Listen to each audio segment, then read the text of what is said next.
persoalan. Untuk soalan pertama yang ditanyakan yaitu adalah apa yang dimaksud dengan bencana. Nah, jadi bencana adalah suatu peristiwa atau kejadian tak terduga dan berdampak merugikan bagi kehidupan yang ada di sekitar daerah tersebut. Ya, jadi seperti yang kita ketahui, kalau emang bencana itu kan sesuatu yang terjadi secara tidak terduga dan merugikan banyak pihak gitu ya. Karena sesuatu yang mungkin bisa diduga itu namanya rencana, terus sesuatu yang mungkin bisa dibicarakan itu namanya wacana. Pertanyaan yang kedua, sebutkan jenis-jenis bencana dan dampak dari bencana tersebut. Oke, yang pertama itu ada bencana gempa bumi. Jadi gempa bumi adalah getaran yang dihasilkan dari pergeseran lempeng bumi dan mengakibatkan kerusakan pada bangunan di daerah sekitar gempa. Ya, jadi kalau gempa bumi itu emang cenderung mengarah kepada kerusakan bangunan ya. Dan ini kerusakan bangunan tersebut merembet lagi ke korban jiwa, kerusakan fasilitas, dan lain sebagainya. Selanjutnya ada bencana tsunami. Yang dimana bencana tsunami ini adalah gelombang besar air laut dan yang berhamburan ke daerah pantai hingga ke badan jalan dengan kecepatan dan kekuatan yang tinggi. Nah, jadi kalau tsunami ini adalah gelombang laut yang memiliki kekuatan yang benar-benar luar biasa, sehingga ini juga menimbulkan kerusakan pada daerah-daerah sekitarnya. Tidak jarang juga tsunami itu sendiri mengakibatkan terjadinya korban jiwa. Untuk bencana selanjutnya ada kebakaran hutan. Nah, jadi kebakaran hutan ini merupakan peristiwa terbakarnya daerah kawasan hutan akibat dari cuaca kemarau tinggi yang menimbulkan percikan api. Ya, jadi seperti akhir-akhir ini ya yang terjadi di bulan April dan Mei ini, suhu di Indonesia, khususnya di Bali ya, saya merasakan sendiri kalau emang suhunya benar-benar panas sekali, sehingga suhu tinggi ini berpotensi menimbulkan adanya kebakaran hutan. Kemudian selanjutnya ada bencana banjir.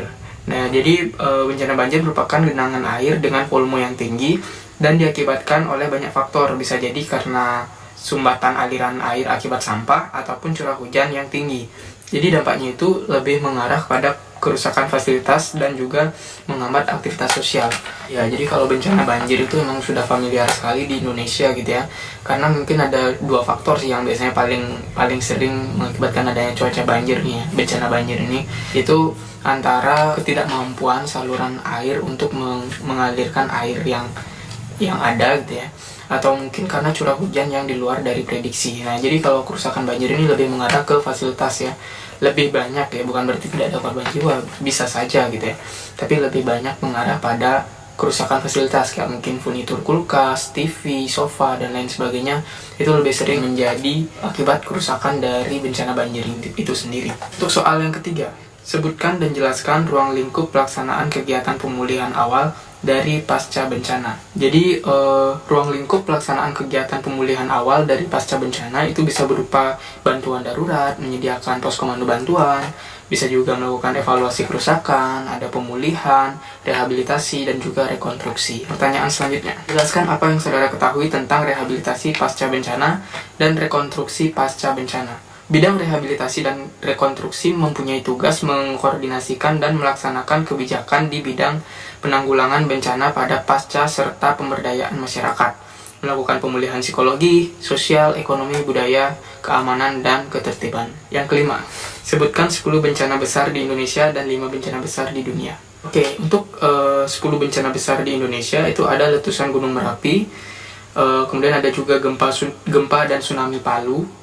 Terus ada juga yang ketiga itu ada gempa Sumatera Barat. Yang keempat itu ada letusan Gunung Toba. Kemudian yang kelima itu gempa Yogyakarta. Kemudian yang keenam ada tsunami Flores. Yang ketujuh ada tsunami Aceh. Kemudian yang kedelapan ada letusan Gunung Krakatau. Kemudian yang kesembilan letusan Gunung Tambora. Dan yang terakhir itu ada letusan Gunung Cloud.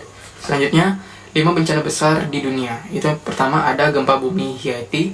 Kemudian yang kedua itu ada topan Inang. Yang ketiga itu ada gempa Tokyo, keempat itu ada banjir sungai Yantis, kemudian yang kelima ada badai dan topan. Sebenarnya letusan Gunung Krakatau juga termasuk yang paling besar ya, termasuk bencana besar yang ada di dunia juga. Karena letusannya benar-benar luar biasa, menggemparkan dunia. Oke, jadi baik, mungkin cukup sekian dulu video saya mengenai pembahasan mitigasi bencana. Semoga bermanfaat. Thanks for watching. Don't forget like, comment, share, and subscribe. Terima kasih.